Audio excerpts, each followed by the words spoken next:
đừng ai ba cờ đó là phải thấy ca kinh là nước ya ana ulong ba chỉ long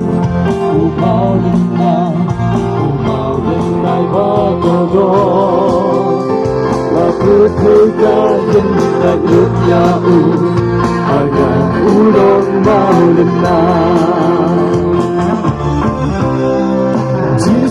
Long umau lên nai ba có đô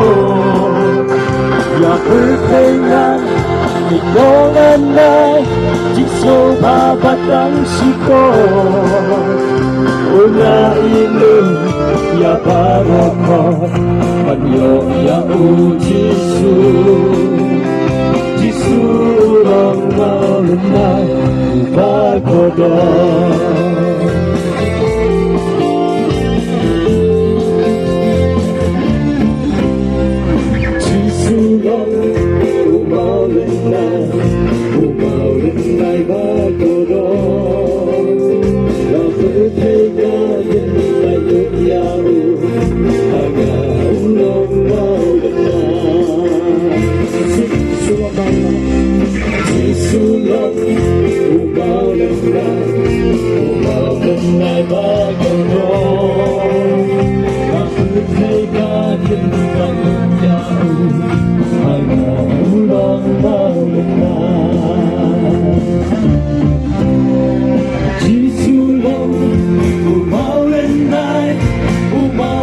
Nai ba có đô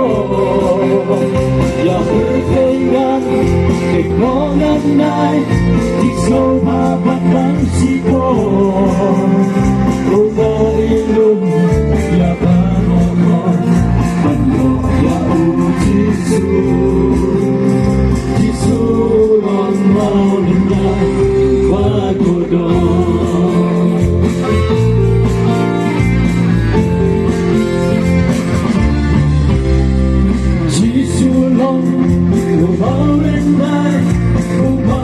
Nai ba có đô